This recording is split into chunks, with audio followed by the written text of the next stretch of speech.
Hi guys, welcome to my channel. My name is Irina K and I'm an artist and art educator.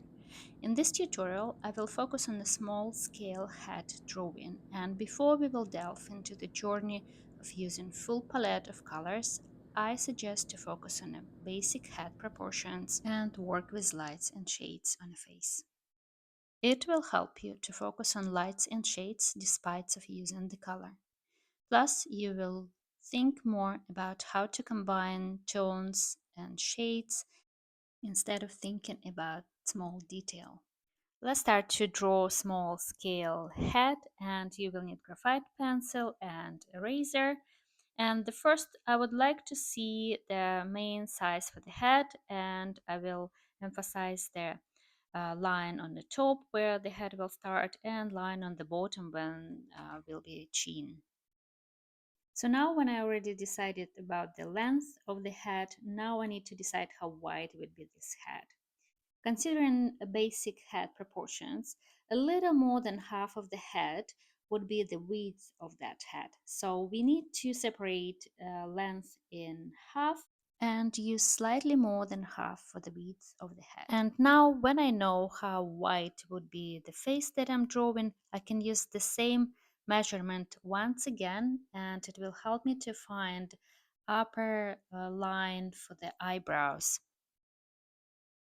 So I'm continuing now to draw just some kind of approximate silhouette for the head.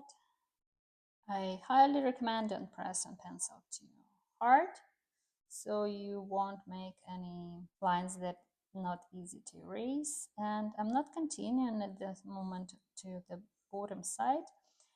What I want to do, I want to separate my face in half.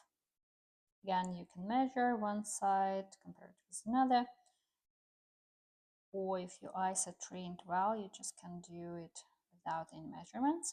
So that would be the baseline, as our face just looking straight at us. So this is the chin, and this is the widest part, which is the same level that eyes.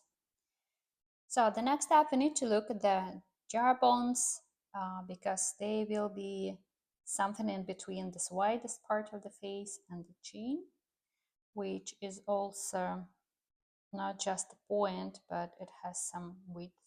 I'm just using my observational skills. But if you take a look at the face and we'll check it with proportion, you will notice that the jawline is basically on the same line with the middle of the mouth or just a little higher. So in this case, to find these two spots, we need to find where should be the mouth and the base of the nose. So as I already have eyebrows, and if I separate the space between eyebrows and chin in half, which is approximately here, then that space that I have between nose and chin, I'm gonna divide it also in half.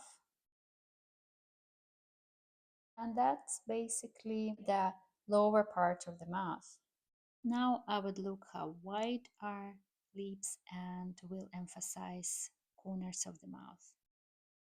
Now when I know where mouth is, I can check jaw bones. So usually they will be on the same line with the middle of the mouth or just a little higher closer to the nose. Now I will remove any extra marks that I created to clean up the space. I made my marks very light, almost invisible, and now I will connect all those spots, those marks that I created by measuring them. And you might notice that the face doesn't look like a perfect oval because jawline will add some more complexity to the face. I noticed that the right side of the face is not so symmetrical, and I would like to adjust it just a little bit. Now I have all the main proportions. I know where's supposed to be base of the nose. I know the space for mouth, and I can start to work on the eyes.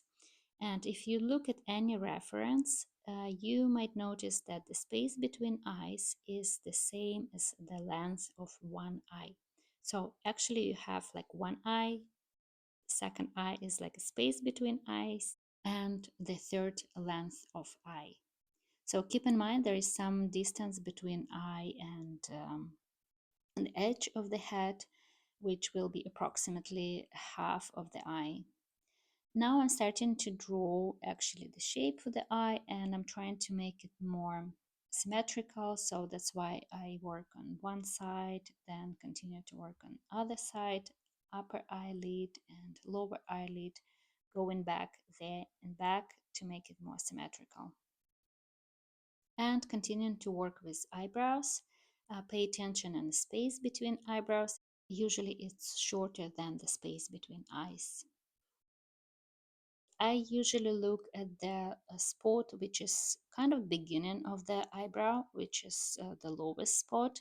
Then it goes direction a little bit up and then a little bit down. So there are three main points in the eyebrow. So now when you have this basic stuff, you can take a look closer to the proportions of that model or that specific face that you're drawing and making it a little bit more real and looking more as a person. So I would start to add a little bit like some kind of outline for the hair. And I'm noticing that I don't have ears in here, and I'm taking a look. So the ears are very often starts, depends on how head tilted, it starts the same line with eyebrows. Again, I'm not drawing all the details for the ears because it's quite a small scale. And the lower part of the ears will be approximately on the same level with nose, the base of the nose. I continue with hair and I create outline a little bit higher than outline for the head, adding a little bit volume to the hair. And then I'm moving on the cheeks and adding slight amount of shades on the cheeks, and continue to work with hair and drawing all the rest, that part of the hair. Now it's time to add the neck. So usually neck will start lower than jawbones.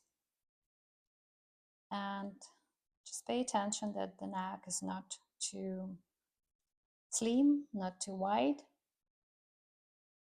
So as you could see, the widest part, then the second, a little less widest, then neck, and then chin. For the neck, I just continue with two mainly straight lines and then curve it a little bit for beginning of shoulders and add a couple of more details for the outline of the hair. And I'm gonna start to add a little bit more details in the nose. And basically what I'm working on now, I'm not drawing any single detail. For example, the eyes, I won't be able probably to draw eyelashes or iris with all those details because the scale is too small. And what I'm starting to work on actually to add in shades that I could see. So try to take a look at that reference that you use first with half closed eyes so you don't see all details, but you can notice better lights and shades on the face. So I'm starting shading the eyebrow, and if I look with half closed eyes on the face that I'm drawing, so the shade actually is continuing here close to the eye, covers the iris, eyelashes, and it has some shade here on the side of the forehead, and I continue the same shade without like making separate shades, let's say over here, over here. I'm trying to combine the shades all together. There is shade under the eye, like lower lid, and then the shade continues from the eye to the side of the face. So try to imagine that it's like you're playing the game when you cannot take off your pencil from the paper and you have to continue. But you don't draw line, you draw those shades. And I have to say that this is a skill to see this combination of shades and forms together. So you need to practice, and with the time, you will start to see them. And now I would like to clean up the face a little bit to remove those basic lines that I used in the beginning because I don't need them anymore. I like to use brush to remove leftovers from the eraser because sometimes when I use fingers it creates some extra mess, actually because of the graphite. And I continue to add shading on the forehead, around the eye, trying also to keep both parts of the face as symmetrical as possible, and continue with some shades under the nose and a little bit higher than the nose, lips, especially on the corners. I'm adding shade on the upper lip and keeping the lower lip basically with no shades on the light, and adding a little bit shade under the lower lip. So if you look at the some face on the distance, that's probably what you will see, the only shades on the lips. And I continue to add shade on the neck. I like to make it slightly asymmetrical. Now I can continue like adding a little more shades over the hair, and in the same moment I can focus on adding a little bit more kind of precise lines, outlines. You might notice I started to press on a pencil just a little bit harder now, making this line, the outline of the face, neck, a little bit better visible. It also helps to emphasize some elements on a face or head and add a little bit of contrast.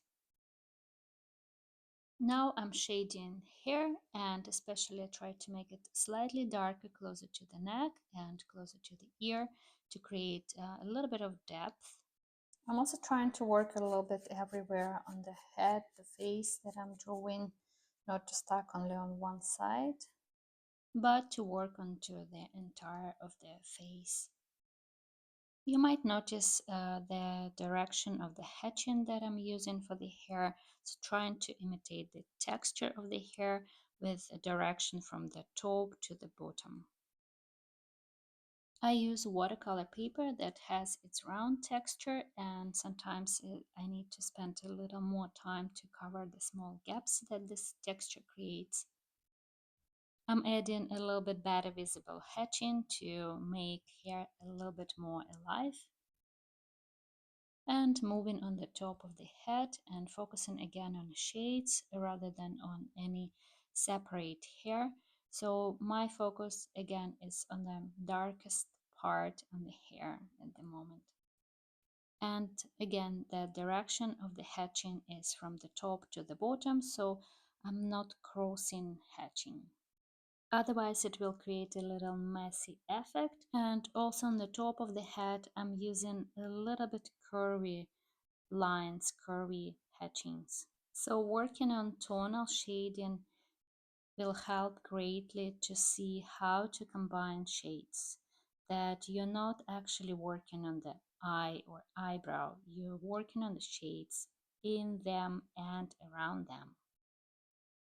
And then once you will start to add color, you will also focus on how light or dark should be color in specific areas to continue to work on this shading and lights. Meanwhile, I'm emphasizing more eyebrows. I'm using the same shade that I already have, just making it slightly darker. And I will do the same for the eyes to emphasize a little bit that area where a darker shade and where it's supposed to be eyelashes. Yeah, remember that it's small scale face. So we cannot go on every single detail and on a small scale draw eyelashes, for example. So combining them in a shade around upper eyelid or under the lower eyelid instead. If you find this video helpful, please don't forget to like this video. It will help me to promote my channel and also will help other people to find information that is valuable for them. And also subscribe to my channel. You will get notification when the next tutorial is available. The next tutorial I will explain how to use watercolor to draw small scale head using tonal shading that I'm creating today. I'm erasing some lines that I still have somehow since I was working on face proportions, and slightly hatching over the face, combining shades together, making ears slightly darker and just making those shades actually a little bit darker.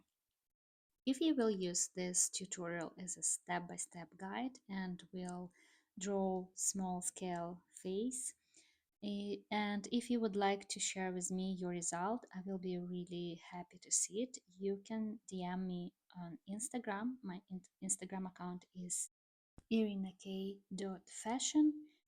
Also, if you're struggling to find reference to draw small scale face, you can find a link in the description below this video where you can download from my Pinterest folder. And this is a sneak peek of the second part of this tutorial that will go live very soon. And meanwhile, I'm wishing you an artful day. Bye!